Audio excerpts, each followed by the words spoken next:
Vaccination के लिए जो 2 company को ऑर्डर दिए थे, वो कंपनी का उतना कैपेसिटी नहीं कि जो देश के पॉपुलेशन के आधार पर उतना वैक्सीनेशन निर्माण कर सके, ये उनके पास आज उपलब्धता नहीं है। मैं खुद पुणे के कंपनी पुणे वाले की कंपनी से मिलके आया और मैंने उससे मालूमात लिया, तो उन्होंने कहा कि हमारे पास कच्चा माल ही नहीं है। हमने खुद अमेरिका के राष्ट्रपति को लेटर लिखा था, जिससे प्रधानमंत्री ने खुद ये कोशिश करना चाहिए थी कि देश में जो भी कच्चा माल इस तरीके की वैक्सीन निर्माण करने के लिए लगती है, वो कोशिश आदरणीय मोदी जी ने करना चाहिए था, लेकिन उन्होंने नहीं किया।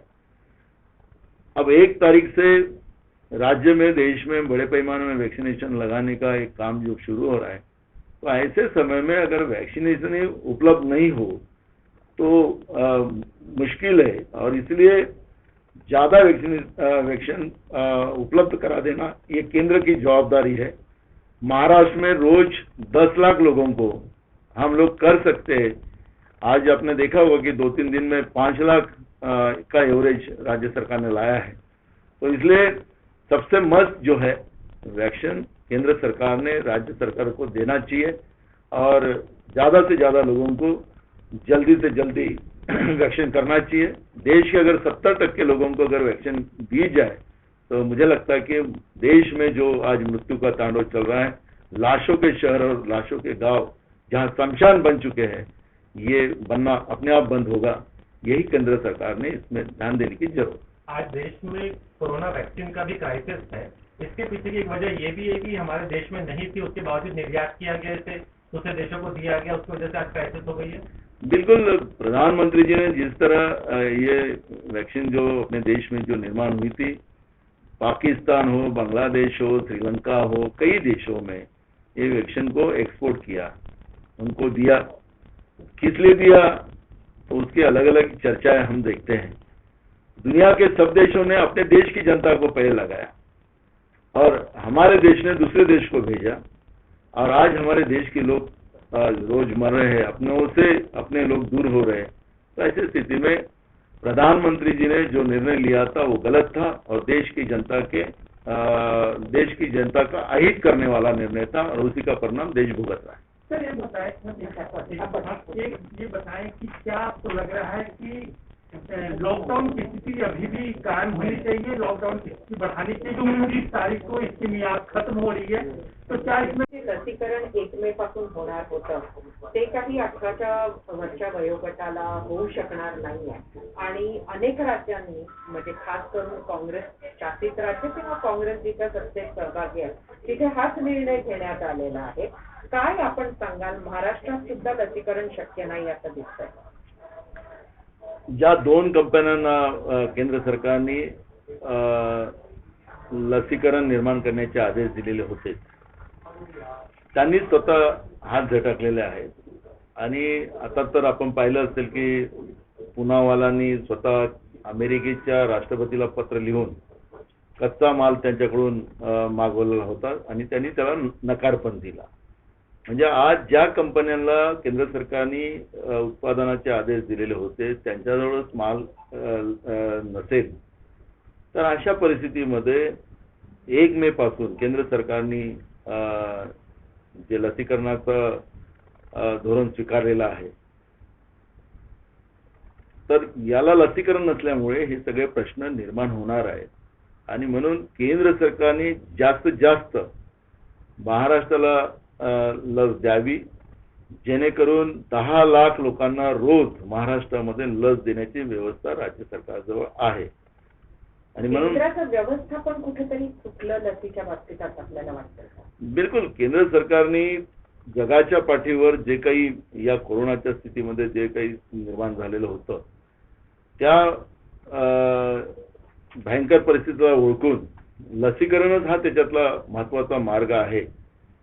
आणि लसीकरण या देशातल्या सगळ्या जवळपास 70% लोकांना करून घेतलं असतं, तर आज जे देशामध्ये मृत्यूचं तांडव आणि शहरं आणि गाव जे आज स्मशानभूमी बनलेली आहे ते बनली नसती।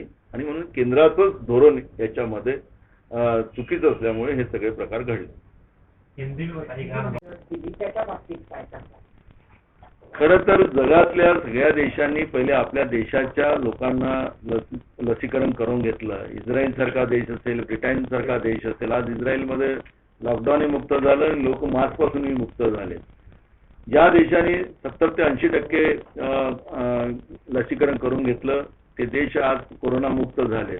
भारतामध्ये आपल्याला ते करता आलं असतं. जास्त कंपन्यांना बोलावून त्यांना लसीकरणाचे ऑर्डर देऊन आपल्या देशातल्या लोकांना सगळ्यांना लस देता आली असती.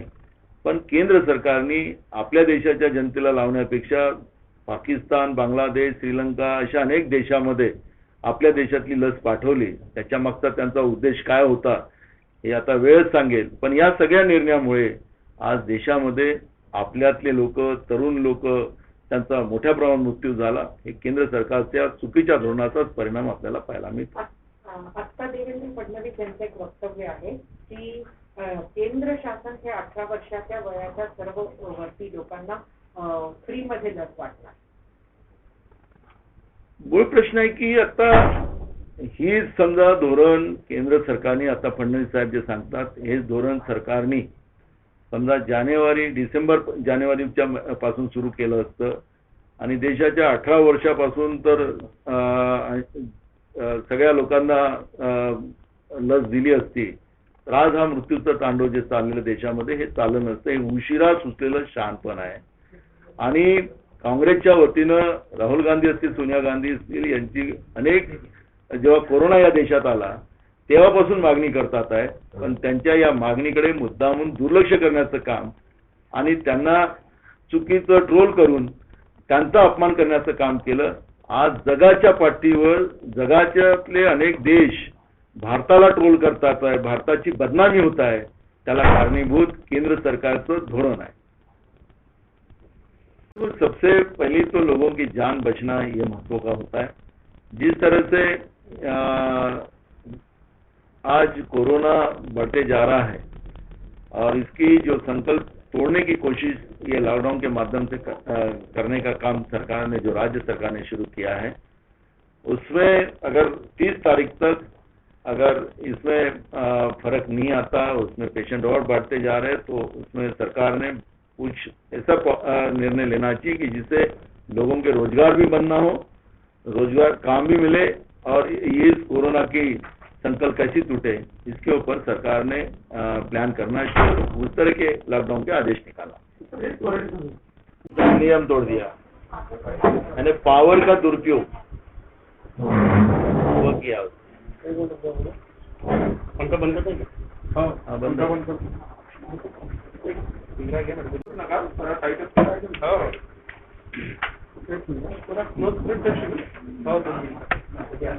लेकिन देवेंद्र ने सब नियम तोड़ दिया. तुमचं छान आहे भाऊ. वाघा आहे त्याच्यावर विदर्भाचा भागच हो. काय झालं तुमने तिवारी जी, विकास भाऊ को तुमने आज नहीं है तो उसके पीछे क्या मानते, केंद्र की कितनी नाकामी है या फिर सफल क्यों नहीं हो पाई?